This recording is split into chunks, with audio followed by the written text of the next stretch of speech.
it's Athena from MoneySmartLatina.com, and today I'm going to share some tips with you, more like questions to ask yourself when paying down your debt. Now, I know a big part of your financial journey is going to be paying down your debt, and if it isn't, it should be. It should be a part of your journey because the more money you have going towards debt, the faster you're going to get out of debt and you're going to be able to put it towards your investment accounts. So when we have debt, all of our money is basically eaten away in interest rates, and wouldn't you rather actually be having other people pay you interest rates? That's why it's important to have investments, and that's something that we'll be talking about in another video. But today, again, I want to focus on 4 questions you should ask yourself when paying down debt. First question you should ask yourself when paying down debt is, how much dinero do you realistically owe people, and what exactly do you owe? Myself, for instance, I know off the top of my head that I owe student loans. I know that I have a car note that I gotta take care of every month. I got a couple credit cards that I keep a balance on from time to time that I need to pay down. And then I also have a few medical debt bills that are floating around from a gallbladder surgery I had last year.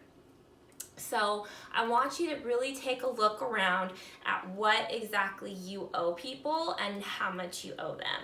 So not only are you going to say, okay, I owe Capital One for my car payment, you're going to look and see how much you owe Capital One still for your car payment and how much interest you're paying Capital One for said car payment.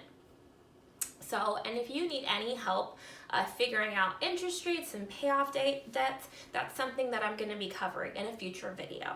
So for now, just make a list of all the people you owe money to, aka your creditors, how much you owe, and what your interest rate is per debt that you currently have. Next, the second question is I want you to ask yourself, what is your method going to be, aka plan, for paying down said debt? There are 2 very common methods to paying down debt. Both have their bonuses. I kind of do a mixture of both, just depending on where I am with my finances and how I feel about my current situation. So the first method I want to talk about is the snowball method. And what that is you start with your smallest debt first and you pay it off. So say we have 5 debts. We have our student loans at $20,000, we have our auto loan at $10,000, we have a credit card at $5,000, we have a medical bill at $2,000, and then we have another credit card at $200. Obviously, you're going to make your minimum payments on all of your debts like you're currently doing, and then whatever extra money you have going towards debt repayment, you're going to throw at your smallest balance first. So say you have an extra $200 a month. You're gonna take care of debt 1, right? The little credit card for $200. After that, you're going to start taking care of the next debt, which is a medical bill. And so you're gonna start shoveling all your money towards that debt. And once the second debt, the second smallest debt is paid off, then you're going to go ahead and you're going to just keep attacking the larger amounts of debt that you have until you're debt free.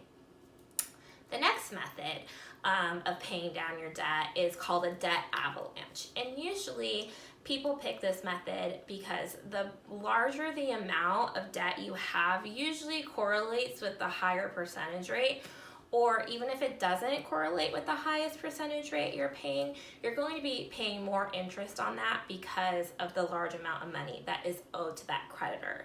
So a lot of people will take care of that debt first, or they'll take care of the debt with the highest interest rate first. The less money you're paying in interest, the more money you're technically saving, and you can use that for further debt repayment. So basically, the difference is just you're gonna pay a little bit more, you're gonna pay more interest with the snowball method, but you might feel better because your balances and your creditors are probably gonna go down a little bit faster. Avalanche, you're saving money because you're not throwing so much towards interest, but it might be a little, defeating because you're not seeing those smaller amounts go away as fast as you would with the snowball method. The third question that I want you to ask yourself is, how much can you realistically put towards your debt? that is going to heavily affect your timeline for getting out of debt.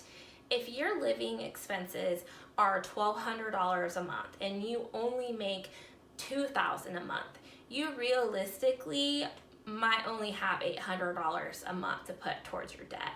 But again, that depends on your budget. So I know my living expenses are divided into two things: fixed and unfixed. The fixed are things like my rent, my cell phone bill, my internet. I know those amounts aren't going to change, but I know my unfixed expenses like groceries, gas, hanging out with friends, that is all that can change, right? That's not always going to stay the same. So I highly suggest that you make your budget and you realistically see how much money you can put towards these creditors every month. The worst thing you can do is say, I want to be out of debt by the end of the year, and you owe $10,000 and you can only realistically put 4 to 5 towards it. You're going to set yourself up for failure, and we absolutely do not want you to do that. The last question that you're going to ask yourself when paying down debt is, how can I earn more money to pay down my debt faster? So once you start paying down your debt, it kind of becomes addictive. And I know you're probably like laughing right now, like, why is paying down my credit cards addictive? I hate that. But it is kind of addictive. It's addictive when you see yourself becoming better financially and you're starting to climb out of that hole that you dug yourself into for whatever reason.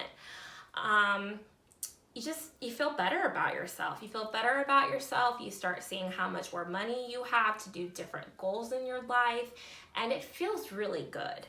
I just think it's addictive, and so do a lot of other people. If it wasn't, there wouldn't be a whole debt-free Latina community out there on Instagram, right? So see if you can do something to make extra money.